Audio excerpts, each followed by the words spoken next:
Because everything and everyone in the universe is all connected, the clairvoyant may either deliberately or accidentally plug in to specific psychic information connecting to sensory input using the clairs, or plug in to a direct communication with a spirit or spirits in a manner not unlike a switchboard operator.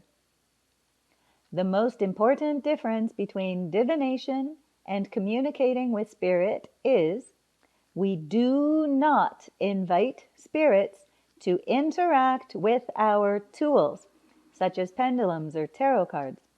This is how you will wind up on one of those ghost TV shows, forced to admit that you have opened a portal and the shower curtain is trying to kill you. We will be discussing preparation, clearing, and protection as needed throughout this course.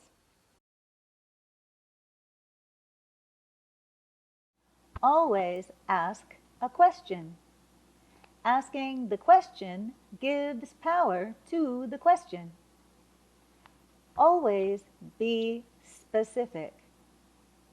For example, if the seeker has no specific question and just wishes for a general reading, you may ask the question, what will be beneficial for this seeker, and you may use their first name, in the coming 6 months.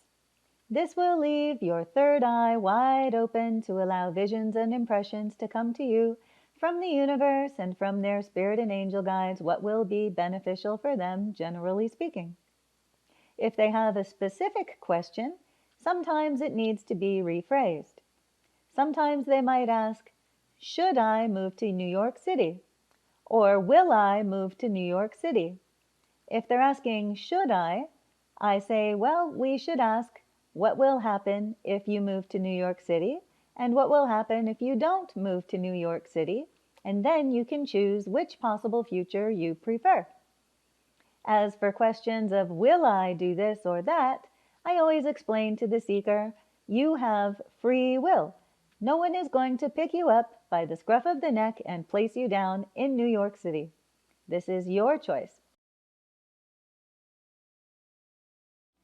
Telepathy. Telepathy is the art of sending and receiving mental information from and to another person or animal. You can practice telepathy with a friend sitting with you or over the telephone.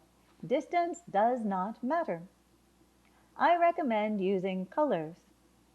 I like to use colors when practicing telepathy because you can associate all the clairs to a color. So for example, orange. If you're predominantly visual, you may see the color orange. If you're predominantly auditory, you may hear the word orange.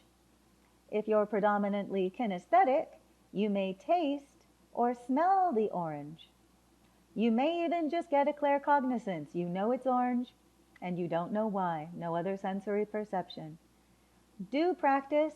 Get some Bristol board or some construction paper to hold in front of you so that you have a clear image of the color while you're transmitting.